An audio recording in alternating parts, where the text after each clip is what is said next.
The 7th of April, 1943, Henderson Field, Guadalcanal, Solomon Islands. The air raid siren claws across the coconut palms and the revetments shake with radial thunder. Second Lieutenant James Elms Swett VMF 221 swings the ladder of a Grumman F4F-4 Wildcat and drops into the cockpit. Salt haze fuel fumes the clatter of chocks yanked free. On the operations board, the chalk is fresh IGO. The controllers in the Fighter Direction Center are already calling a mass contact from the northwest. Big raid altitude 20,000 and stepping down. And the runway heat shimmers as the first section lifts into the white glare over Iron Bottom Sound. He is 22 years old, a civilian-trained pilot from San Mateo with more than 400 hours but no combat time. The Wildcat feels dense and honest under his left hand, 6 Browning, 50 seconds armed and harmonized. The cactus strip falls away, the sun flashes across the canopy, and he tucks in with the scramble, climbing out over the ridges toward the coastwatchers bearing reports. Below, beached barges and pierced steel planking glint along Lunga Point. Ahead, the radio cuts with tight-clipped vectors from the controller. Turn right 270 Angels 15, Angels 18. Bogey group now multiple. Stand by. Operation IGO is in motion. Out of Rabaul and Buin, the Imperial Japanese Navy has launched a series of hammer blows ordered by Admiral Isoroku Yamamoto and executed by 11th Air Fleet under Vice Admiral Junichi Kusaka. On this day, the blow is meant for Guadalcanal and Tulagi, Aichi D3A, a dive bombers rolling in with Mitsubishi, a 6M escorts to slap Henderson back into silence. The sky ahead looks peppered with dust at first, then the specks resolve into a layered armada sunlight flashing from gull wings and spinner hubs. Swett feels the Wildcat's 2-stage supercharger bite in the climb. He checks fuel checks, mixture checks, guns. The ocean is a hard coin below. The first pass comes fast. The Vals are stepping down into attack order, weaving sliding in loose Vics. Anti-aircraft bursts already dapple the approach line from the ships around Tulagi. Swett pushes the nose to gain smash angles through a thin screen of zeros and rakes the tail end of a bomber element. The 50 seconds answer in a single animal sound, a hard braided roar that kicks through the seat rails. Tracers stitch the sky. The lead Val suddenly flowers orange at the wing root lifts and tumbles. One down, no time to count. The formation fractures. A Val peels with dive brakes half out late to the run. Swett rolls after it heavy but decisive. He corrects for lead squeezes. The canopy of the Japanese bomber crazes into glitter. The dorsal gun slumps the engine, coughs a black streamer. 2. He flashes past the wreckage, noses up and glimpses the next section angling toward Lunga Roads. He climbs through a smear of flak smoke that smells like bitter earth, shoves the throttle to the stop, and the Wildcat digs in and climbs. The radio is chaos. Calls for Angels 10 to Angels 15 warnings of zeros high and left, the controller trying to keep a geometry on a sky that refuses to hold still. Swett sees another trio of Vals and slices across their front at near right angles, trading position for surprise. The first burst walks the center line of the leader, sparks on the cowl, then flame. The wingman jinks, but the Wildcat's nose stays planted, and the second burst takes the port wing clean off at the fold. 3. 4. The smell of cordite and hot oil fills the cockpit, and his right hand is steady on the stick, the set of a man who knows machines and trusts them. Zeros drop on him in a slashing pass, and he corkscrews down to spill their aim, feeling the weight of the F4F, using it, never asking the airframe to do a zeros trick. He drags them across the tracer cones of the ships off Tulagi and pops back up into the bomber stream. Another Val ahead dive breaks open intent on the anchorage. He closes from low 6 short controlled bursts.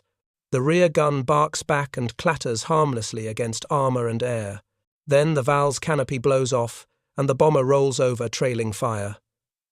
There is no time for triumph. The sky is a stack of collisions. Henderson's gunners are up, the Navy's 5 inchers are timing their fuses, and the air is freckled with black puffs that you can feel more than see.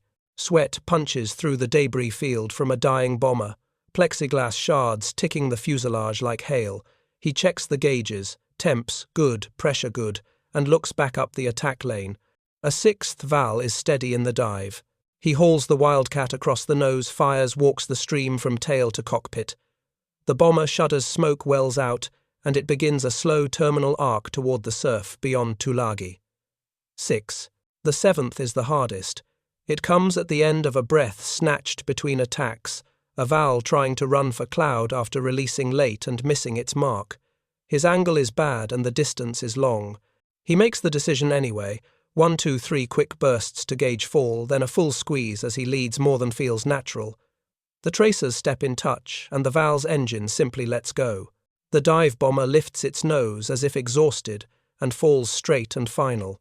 He has been in combat for less than a quarter hour. Now the counterstroke. There is a hammer blow on the windshield, not a bullet, a fist, as flak or a stray round punches through and turns the forward view into a spider web of light. A sting across his face, hot wet on his lip. The engine note goes ragged. He smells something he never wants to smell in a single-seat fighter, coolant and fuel at the same time. He kicks rudder to keep the nose clean and scans for clear water. The ocean is iron blue and moving fast beneath him. He keys the transmit, speaks, a short, flat sentence that no one will remember word for word, only the meaning going down off the coast. He lines up with the waves, chops the throttle, rides the last seconds with the Wildcat true and wings level. Behind him, Henderson is still firing the raid, still boiling the sky, still full of machines and men. Ahead is the sea. The nose digs. A wall of spray erases the world. Belts bite. The shattered windscreen bursts inward, and the cockpit fills with brine and glass. For half a heartbeat there is weightlessness. Then weight, all of it, as the fighter skips, slews, and stops dead with a groan that you feel in your teeth. Silence underwater is never silent. It is hiss, and a hard, cold pressure. Swett reaches for the canopy rail out of reflex and finds nothing but cold metal and straps. The parachute harness that felt snug at altitude now locks him to the seat like iron. He fumbles for the quick releases, and the salt stings the cuts across his face. Vision tunnels. Air is a problem you can only solve once. He rips the right release, then the left, and the harness loosens but does not let go. He shoves with both legs, shoulders back. The seat fights him. Something gives. He breaks surface into wind and glare. The Wildcat is already nosing under the tail, lifting as if it wants to point home. Fuel slick paints the chop in iridescent bands. He gulps air and coughs pink foam, and the cuts on his cheek burn like wire. A wave slaps him sideways, and the world tilts again. He kicks out of a web of straps and watches his airplane sink in one long, reluctant bow. The ocean takes it without a sound. There is no sense of victory out here, only scale. Guadalcanal is a green wall to the south. Tulagi lies closer, low and brown. The raid still rumbles in the sky, a distant furnace behind a curtain. Shell bursts thud late like doors slamming in the next street. He turns onto his back to keep the blood out of his eyes and rides the swell, counting breaths, measuring the shape of the wind. He raises an arm, and it feels like lifting a length of soaked rope. Movement off the quarter, a canoe long and dark against the glare, paddled by men who handle sea like a road. Solomon Islanders. Behind them, a small launch with a stubby mast and a wake that shines. Australian coastwatcher network in motion, the quiet lattice that threads this archipelago. The canoe closes first. A hand catches his sleeve and the world steadies. Words come simple and firm. He nods. They lever him over the gunwale like a netted fish. On the launch, a young Australian in a battered hat gives him a look that is equal parts curiosity and appraisal. "You all right, mate?" Swett nods, because nodding is cheaper than speaking. He sits on the engine box while somebody cleans the glass from his cheek with gauze that feels like sand. The launch bumps and hums toward Tulagi. The wake streams out straight. The sky behind them is a smear of smoke. At the dock, a corpsman with a Red Cross brassard and a clipboard meets them. The questions are short and pointed, name, unit, time down. He answers flat and the pen scratches. A jeep takes him the rest of the way up a coral road that rattles the bones and smells of dust and hot oil. Henderson Field rises out of the palms again, the pierced steel planking winking in the sun, the revetments like teeth in the earth. Debrief is a room with maps pinned flat and string pulled tight. An intelligence officer with sleeves rolled and a pencil behind his ear listens while the story unwinds in clipped segments. Approach axis from northwest. Dive bomber stream in layers. Altitudes from Angels 12 to Angels 18. Zeros present but scattered. He notes tracks, numbers, impacts. They match reports from shipboard lookouts and anti-aircraft batteries off Tulagi. One by one the tallies converge. 7 Vals. Multiple witnesses. Time on task under 20 minutes. A mechanic from VMF 221 steps in, eyes searching just past Swett for a Wildcat that is not coming back. He hears the short summary anyway: flak strikes, windshield hit, engine rough, forced water landing. The man nods, once the kind of nod you give to a result you do not like but accept. He leaves without a word to file the loss and fetch parts for an airplane that will never use them. The flight surgeon takes him after that. Tweezers, iodine sutures. No anesthesia, then a small one, then a breath that goes light. The room swims and steadies. The surgeon's hands are fast and impersonal, the hands of a man who has stitched too many faces this year. "You will scar," he says, and tapes a white line across the cheek. "You will fly again if the board says so." The surgeon does not say good job. He does not need to. Outside, the strip resets. Ground crews push ammunition carts and drag hose lines. A bulldozer clanks past with a tongue of black smoke. The Fighter Direction Center recalibrates its board and moves colored blocks in tight, deliberate motions. On the horizon, a pall of smoke marks where bombs hit and did not quite break anything. The radio settles into a lower, steadier hiss. Word travels faster than the official message form. Pilots drift by the aid tent on false errands, pause, glance, move on. Someone finally says it out loud in a tone that makes it sound like a weather report 7. The number hangs in the humid air and does not quite make sense in a single mission, a first mission, a 15-minute slice of sky over water. But the paperwork will back it. The ships off Tulagi saw. The gun crews on the ridge saw. The men in the revetments saw flame and falling wings and counted. When the sun slides, the heat eases. Swett sits on a crate at the edge of the dispersal and sips water that tastes like metal. The Wildcat that brought him up is a smear in the sea now. Another F4F grumbles past with fresh stencils and clean leading edges, and a crew chief walking his hand along the cowl as if to quiet a horse. The next raid might come tomorrow. It might come at dusk. It might not come for 3 days and then arrive like weather. The island does not care. The island waits. A runner from group headquarters arrives with a typed sheet and a short order. Report at 1,900. There will be a brief ceremony, then a longer paperwork. He folds the paper and puts it in his pocket and watches the last contrails unwind into nothing. The sky is clean for the first time today. Dusk folds over Lunga Ridge in slow layers. The revetments darken, the palms turn to cutouts, and Henderson Field breathes a different kind of noise as generators take the shift. Swett walks from the aid tent to the intelligence shack with a cotton taste in his mouth and a strip of tape on his cheek that pulls when he smiles so he does not. Inside, a bare bulb gives the maps a low amber skin. Markers stand like small monuments on the Solomon's chain. Tulagi, Florida Island. Savo. The slots between them are drawn in pencil, erased, redrawn, as if the ocean itself could be edited into a more cooperative shape. Witness statements come in like parts on a bench. A Navy gunnery officer off Tulagi describes one Val rolling onto its back, flames streaming after a fighter hosed it from close range. A Marine 90mm battery on the ridge logs 3 separate bombers falling within a minute of each other, all hit in the same quadrant. A coastwatcher across the water radios through code groups that convert in the shack to simple English several D3A, observed to crash near Sandfly Passage after interception. The intelligence officer does not turn this into a story. He turns it into lines and ticks. He lines the ticks up. He asks one more time about altitudes, headings, ammunition expended. Swett answers in short, square blocks of fact. Entry from northwest step downstream. 2 bursts for the first, full deflection for the second. A long lead for the 7th. He does not embroider. He does not need to. When the pencil stops, the sheet shows 7 confirmed time window, 15 minutes location arc, anchored on Tulagi. The officer signs with a slow, heavy stroke.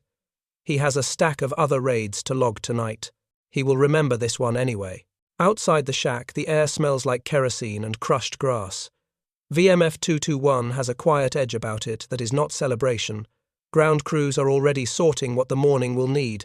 Armourers slide ammunition cans with care, the greasy weight familiar in their hands. A crew chief looks up at the sky the way a farmer looks at clouds before a storm. The day has been hard but clean. Tomorrow is a rumour no one trusts. At group, the operations officer asks for a fuller account. He wants the geometry to teach to the next flight. How did you break into the stream without letting the escorts set the terms? How much throttle did you carry across the front of the element before the first burst? He is building a lesson that other pilots can fly. Swett works through it again. The small mechanics that made big results do not linger in the weave. Trade altitude for angle. Use the Wildcat's steadiness as a weapon.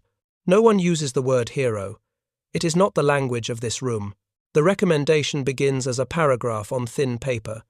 It is language pulled from long practice, conspicuous gallantry and intrepidity, at the risk of his life above and beyond the call of duty. The names and numbers around that sentence make it specific. Date 7 April 1943. Place Tulagi. Aircraft type F4F-4. Enemy type Aichi D3A. 7 destroyed in 1 engagement. The paragraph climbs a ladder of endorsements. Squadron, group, wing, theatre. It will rise higher in the weeks to come across desks and through cables, until it reaches a building on the Potomac, where such papers are read beside a flag. Night on Guadalcanal is its own campaign. The heat uncoils the rain, talks on tent canvas, and every careless light is blacked out fast. Somewhere out beyond Savo, a destroyer patrols on a dark track. Somewhere up the slot, a convoy moves under weather.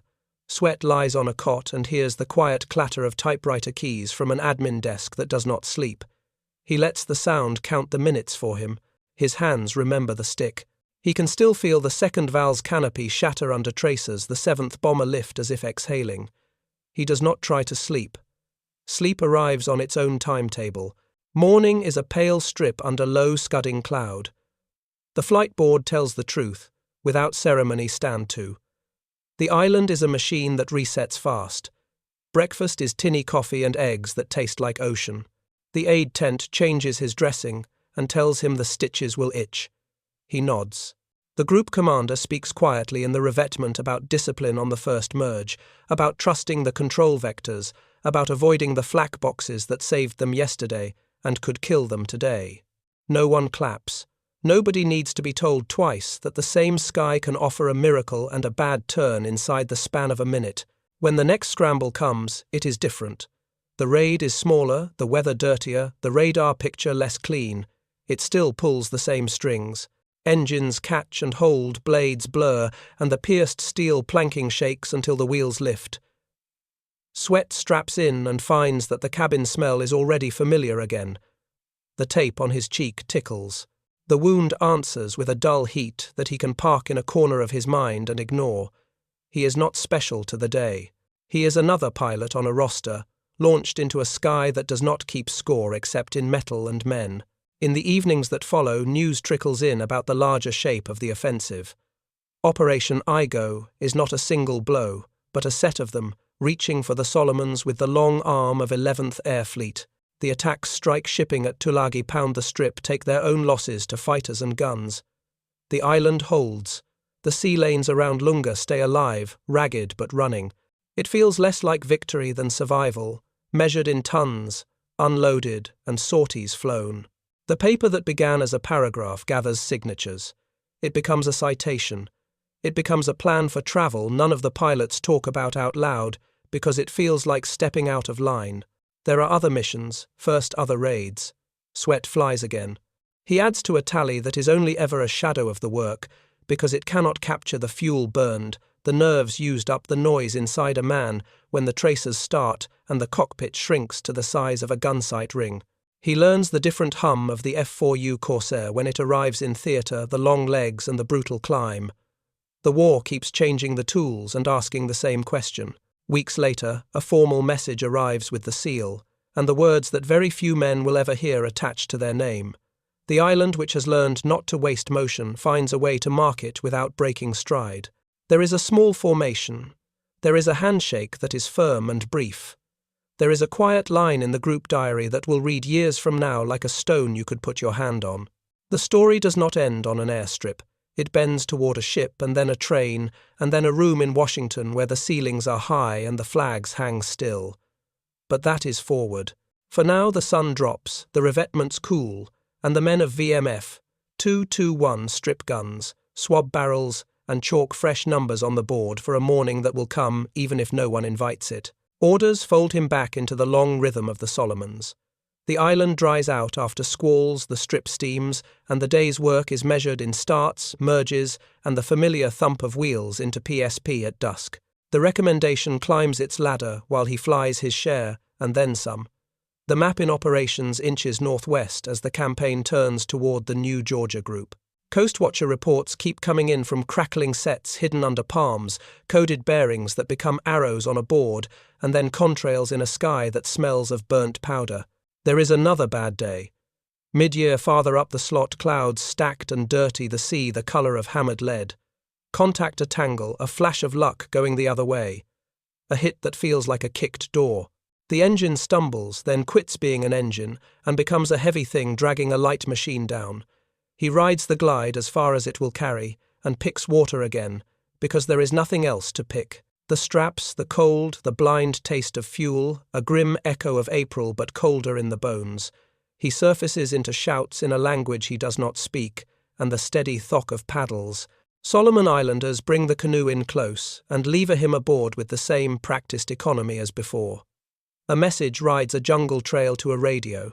An Australian voice answers with latitude and a time. By dusk he is under a tarpaulin on a launch, salt stiff in his hair, counting the stations of a rescue that exists because men with no uniforms chose to risk everything on a thin promise that someone would come back for them too. Back on a strip cut from jungle on an island farther forward, he learns to read weather better and to pick fights that pay. The tools change. The big bent Corsair comes in with its long legs, its climb that feels like a freight elevator, its four-blade prop biting into thick air. The lessons do not change. Use steadiness as a weapon. Trade altitude for angle when the stream breaks. Do not linger under the flak box that just saved your ship. He adds claims to a tally that is never a boast, only a record kept because the service keeps records. Half victories written with someone else's name after the decimal because two streams of tracers met on the same fuselage. Missions mount until the numbers stop, meaning anything except fatigue and a set of habits that get you home. The paper that began under a bare bulb becomes a cable with a routing you can trace with your finger across oceans. Then one morning the adjutant hands him a message whose words are plain and hard as metal. Proceed United States. Report for ceremony. He packs in a way that feels disloyal to the strip and the men on it, as if he were walking out of a shift early. He steps onto a transport whose smell is paint and oil and the scuffed rubber of 1,000 boots. The coastline sinks behind a low line of rain. The Pacific opens like a book you cannot finish. Across the ocean, the war sounds different. Trains run on time through green country. Stations speak over loudspeakers in clean, ordinary sentences. He sees a city at night without blackout, and it looks wrong, too bright, too soft. He walks down a corridor where the floor has been polished by generations of shoes, and a man with a clipboard says his name with an American accent that sounds like home from long range. A Marine aide pins a ribbon bar in the exact place a manual specifies. The paper is read in a room where the air does not move. Conspicuous gallantry and intrepidity at the risk of his life above and beyond the call of duty. Dates, places, types. A hand clasp that is firm and brief. The president's eyes look exactly like the photographs, and not at all like them. For a moment, the noise of the slot, the smell of cordite and hot oil, the slap of a wave across a canopy rail, all crash into a space walled with portraits and flags. He does not make a speech. He does not know what he would say if asked. There is a photograph. There is a line in a paper. There is a letter that will sit folded in a desk in San Mateo for years, the crease going soft. Then there is a trip back the other way because the war is not finished counting yet. He returns through stacks of orders and supply depots that feel like the inside of a well-run factory, past rows of new airplanes that smell of dope and fresh lacquer, to a theatre that has kept his place warm. He looks older to the men who never left. He looks the same to himself until he catches a mirror and notices the white line that begins at the cheek tape's old edge and runs toward his ear like a line on a map. The campaign steps west. Bougainville, New Britain, a litany of strips with names that will mean everything to the men who used them and very little to anyone else. He flies missions that have no story except the work-weathered briefings, wet takeoffs, merges that resolve quickly because the enemy has fewer pilots with hours and fewer engines that want to run on bad gas. The danger does not shrink. It changes shape. Flak gets thicker. Ground fire grows teeth. He learns the feel of a corsair's right wing dropping towards stall when you ask too much in a climbing turn with a full belly. He keeps asking just under that, and it keeps bringing him home. On rare, quiet evenings, the tent fills with low talking and the clink of cups. Someone plays a cracked record. Someone else reads last month's stateside magazine out loud and pretends not to care about the ads. Swett writes letters that say little about the work and more about small things that can travel by mail. The way the rain on canvas sounds like frying bacon, the way the coral dust gets into everything and will still be there when he is. Dusting a dresser in a house that does not exist yet. He does not write about the men who did not come back. No one writes about them in letters. Their names live on a board until the board changes. In the ledger that will later be typed, with his totals, a number settles 15.5. The fraction is the honest math of shared moments in fast air. The whole number is the sum of weeks and blood of training hours that suddenly turned out to be just enough of a first mission that emptied a lifetime's luck and then somehow left enough for a second. The paper will one day say that he flew 103 combat missions. He does not count them that way. He counts them in takeoffs. He can still feel in his stomach in landings that tasted like tin, in times when the guns ran dry at exactly the right second, and in times when they jammed, and he came home angry at a strip of metal smaller than 10^8. His thumb. When the orders finally point him toward home for good, the feeling is not triumph. It is a slackening, a heavy exhale that leaves him light-headed. The Pacific unrolls again. America looks impossibly whole. A train runs into a city, where someone from the paper shakes his hand on a platform, and a neighbor he has not seen since high school calls his name like it belongs to a boy. There is a shop floor that smells of machine oil and salt air, a bench worn smooth, a motor that will start if you treat it exactly right. He finds that he still trusts machines. The orders that finally point him stateside arrive without ceremony. A transport, a pier, a train that hums through farmland that looks too green to be real after months of coral and jungle. In San Mateo, the air smells like eucalyptus and wet pavement. The shop door on the pump works sticks the way it always did. Inside benches hold visors and boxes of fittings labelled in a hand he knows by feel. A motor coughs, catches, and settles into a steady note. The sound is a promise that machines will do what you ask if you respect their limits. Neighbours want stories. He does not have stories that fit a sidewalk. He has fragments the way flak smoke tastes bitter on the tongue, the exact pressure that keeps a wildcat on the edge without falling off the weight of a wet parachute harness when you are trying to leave it behind in a hurry. He learns to say the short version. He learns to shift the talk to the work on the bench. The pump business needs gaskets and catalogues and a pencil behind the ear. It needs a man who can listen to a vibration and know where a bearing is lying to him. He finds the rhythm again, the same trust in the tool mindset that kept him alive in air. There are trips back east for ceremonies he did not ask for. A room with high ceilings and quiet carpets. A portrait on a wall that makes you stand up straighter without thinking about it.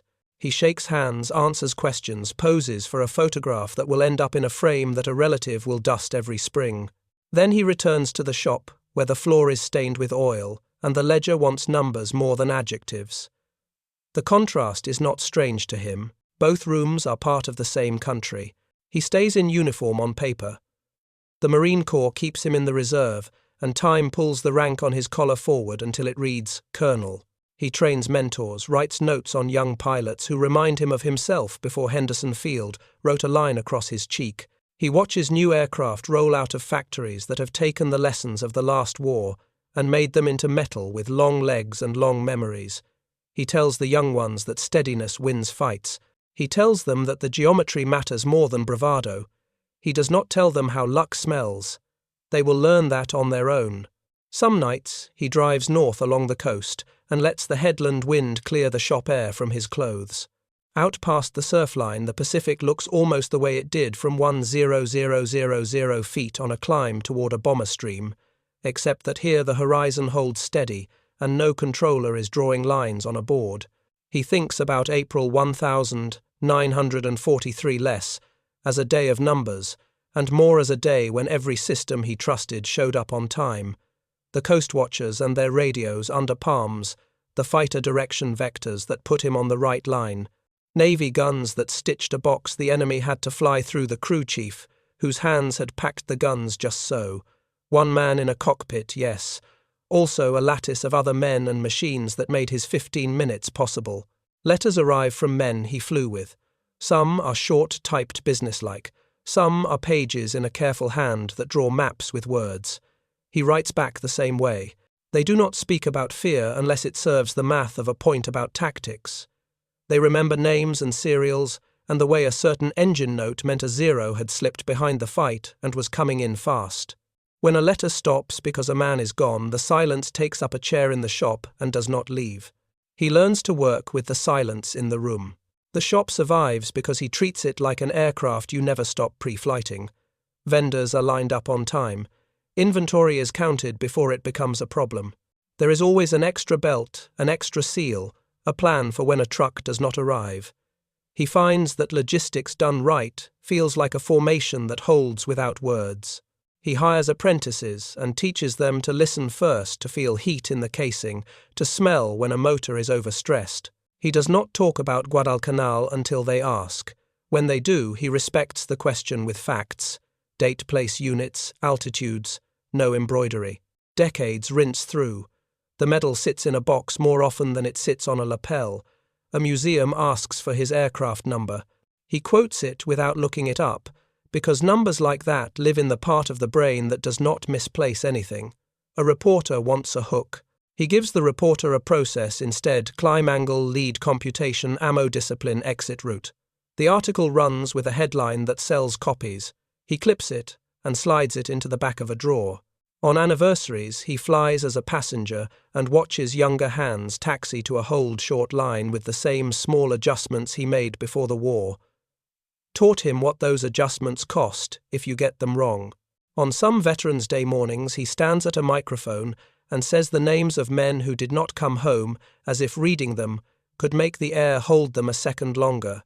He notes that the crowd grows quiet in the same places every year.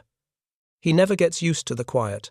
In later years, he spends more time by a window with long light and less time on concrete floors. The scar on his cheek turns the color of old rope. The ledger becomes a computer screen that he treats with the same patience he gave to bearing races and breech covers. He reads letters from grandchildren at colleges with names he used to know only from football scores. They ask basic questions and hard ones. He answers both with the same straight lines. The sky does not care about what you intend. It cares about what you do with the airplane you have, in the time you have with the men beside you, and the men you cannot see who keep the parts moving. When the town paper runs a long piece, the year he passes, it recounts the numbers because numbers are easy to get right. 7. On the first day, 15.5. Total 103 combat missions. Colonel Medal of Honor. It says less about the pump orders filled on days when the fog never burned off and the work still had to get done. That is all right. The men who needed those pumps know. The pilots who learned to keep the merge clean and the bursts short know. The island that held through IGO knows, even if islands forget on maps, the ledger of a life is entries that look small until you add them up. Night driving up the peninsula, he sometimes pulled off at a turnout where the ocean struck the rocks in a slow, even pulse. The sound took him back to the cadence of the strip at Lunga generators, thudding fuel pumps, whining the clipped voices in the fighter direction center, laying down vectors like track. What stayed with him longest was not the flash of a bomber breaking apart, but the pattern underneath the flash. The pattern made the flash possible.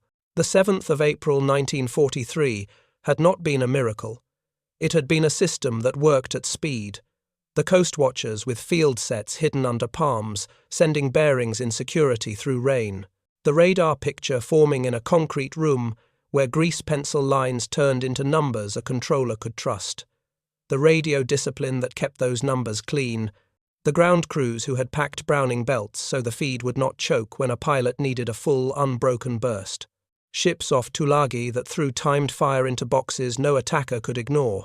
The Wildcat itself, heavy and honest, built in American factories that turned schedules into airplanes even when steel was tight and men were tired. One man in a cockpit had been the last link in a chain. The chain was the point. He told younger pilots that years later, when the reserve syllabus put him in front of a chalkboard. He drew 3 arcs: detection, interception, attack. He marked the weak places. He showed how weather could hide the first arc, how undisciplined climbs killed the second, how target fixation broke the third. He wrote dates beside the arcs to anchor them to real places. The 7th of April 1943 over Tulagi, October 1943 over Bougainville, February 1944 over the Bismarck Seas approaches. He kept the adjectives out and let the geometry carry the meaning. The room always went quiet when he said the thing no one liked to hear. But everyone needed you do not rise to the occasion. You fall to your training. Letters from the Solomon's years confirmed the pattern. Men who had served on 90mm batteries wrote about the discipline of fuses in wet heat, about learning to throw a curtain high enough to disrupt a dive without walking it through friendly altitudes. Navy gunners described changing their lead as Japanese approach speeds crept up when tactics shifted. Pilots wrote about the first time the Corsair's climb let them get above a raid cleanly and what that did to the merge. It all pointed the same way. The system adapted. The individual inside it had room to do unusual things because the floor under him did not collapse. He held on to the memory of what failed too. Early nerves that made bursts too long and wasted ammunition. A sloppy re-attack that put an airplane into an unfriendly flak box. A radio call stepped on by someone with his mic keyed while he breathed hard. There were notes in a small notebook about those days, written as if he were filing a defect report on a machine throttle overcarried at top of zoom, failed to check 6 before second pass, ignored controller correction. He believed that a page of honest mistakes could save a life if someone else read it at the right hour. Industrial memory sat under all of it like bedrock. He never visited the plant that built his first Wildcat, but the pump shop taught the same language. Tolerances mattered. Schedules mattered. A supply chain that did not lie to itself mattered. When a vendor missed a delivery, he felt an old, narrow impatience that had nothing to do with dollars and everything to do with sorties. He would pick up the phone and insist on specific dates and specific quantities, the way a controller in a hot room near Lunga had insisted on altitudes and bearings, not impressions. When people asked what it had felt like to shoot down 7 airplanes in a quarter hour, he learned to move the question toward the less cinematic truth. It felt like work done in order. It felt like trusting the guns to light when you squeezed, because a corporal in a revetment had scrubbed feed trays until they flashed. It felt like knowing the controller's voice would save you 20 seconds on the climb because somebody had calibrated a set and kept a generator dry through a storm that knocked trees flat. It felt like not letting the 7th kill become a mistake on the 8th pass. The excitement was there, but it was a byproduct, not the fuel. He kept a copy of the citation in a drawer with other thin papers. He would look at it then at the shop ledger that told him how many pumps moved out in a week and how many bearings came in. Different wars, same law, throughput is survival. He thought sometimes about the men on the other side of the slot who had flown well and died anyway because their own system started to break under weight. It could not carry fuel, tight spares, late training hours cut, because instructors were needed at the front. He respected their skill and pitied their logistics. The pattern did not care about pride. There were reunions. He would stand beside men from VMF 221 and trace the old map with a finger. Tulagi, Savo, Florida. Names that once felt as large as continents had shrunk to points on a wall.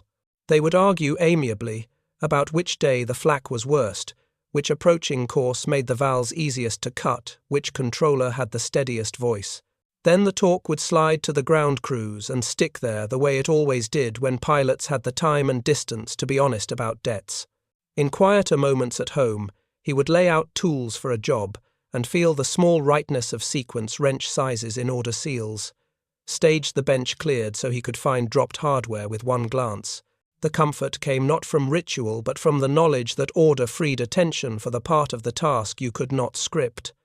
Combat had taught that better than any manual. You set everything you could control, so that the uncontrollable had less room to ruin you. When the last years came on, he chose not to chase speaking circuits or write a book that would turn clean facts into warmer myths. He believed the day had said what it needed in the numbers. 7 on the 7th of April, 1943. 15.5 by the time the ledger closed. 103 combat missions, twice downed and twice pulled from water by men who respected the sea. A ribbon presented in a quiet room in Washington. A pump shop that kept coastal boats working because someone had to keep the small arteries open while big headlines marched by. The pattern was the point. The lesson was steadiness. Years thinned the noise, but the thread never broke.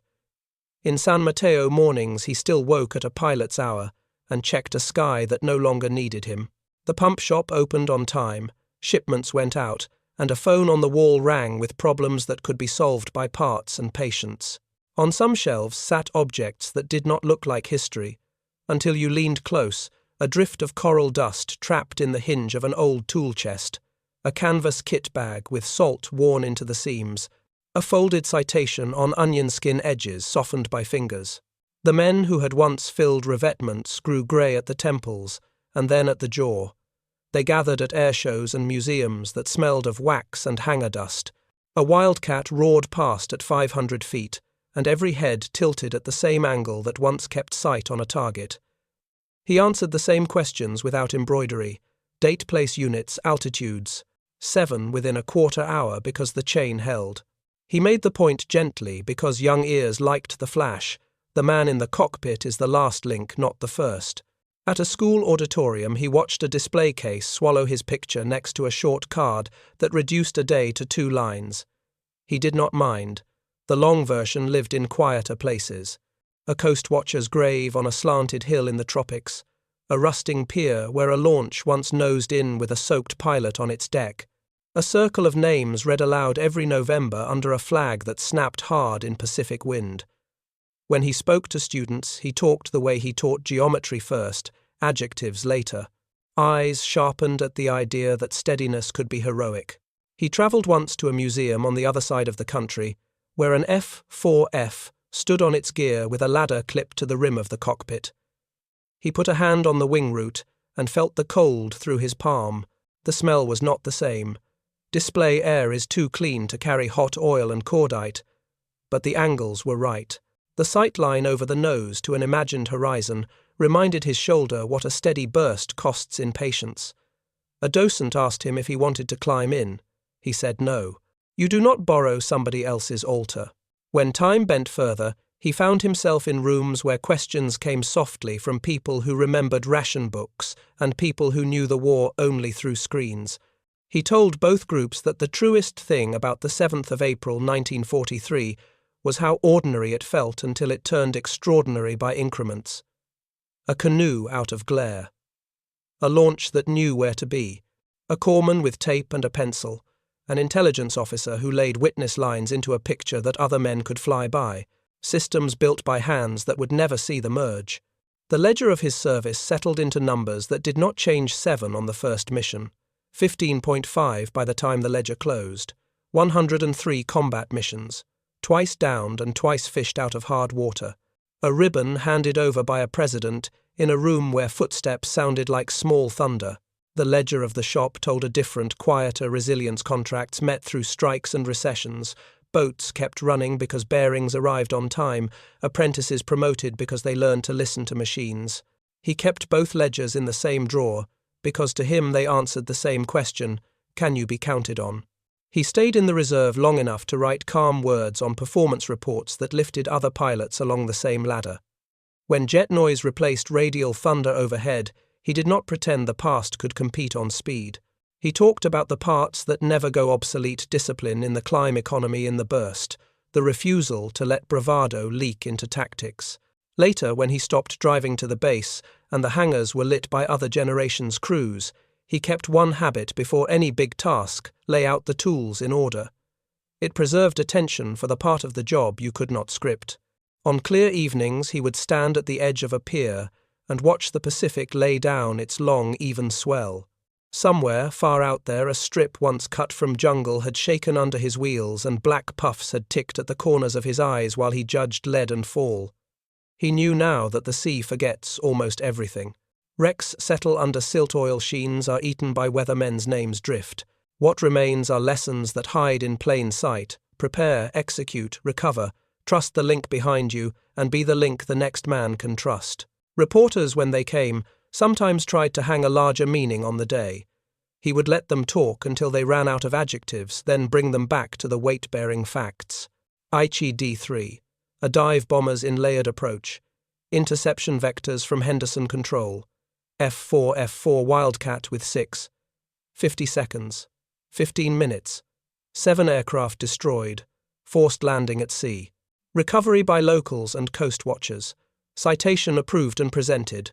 Return to theatre. Total victories, 15.5. That scaffolding could carry any memory without bending. Age gentled the edges. The scar along his cheek paled to the colour of old twine. His hands stayed steady until they did not, and on the day a wrench slipped, and he felt the first real betrayal from fingers that had never failed him. He set it down and did not force the last turn. He had learned not to ask a machine for more than it could give. He extended the same courtesy to himself. When the end came, it was not a headline day. A town paper printed a photograph with a caption that got the numbers right. Flags went to half-staff in places that still remembered which month the island fights began and which men never came home. The pump shop closed early. A handful of Marines stood at attention beside a simple flag and folded it into precise triangles, because precision is its own respect. In the quiet, after friends told stories that landed not on the 7 but on smaller things, a lesson about fuel management that saved a student. A Saturday he spent fixing a neighbour's broken outboard without accepting cash, the exact way he said check 6 without heat when a younger pilot needed a reminder. What remains on the line is not a myth, it is a model, a chain that holds under load, a room where a controller's voice is calm, a gun sight that rewards restraint, a canoe that appears out of glare because someone decided to go look, a shop where a bearing arrives when promised, a nation that at its best makes systems that let ordinary men do unusual things without breaking. On a bright morning in April 1943 over Tulagi, that system worked. A young pilot did his part. The sky kept its ledger. The ocean took an airplane and spared a man.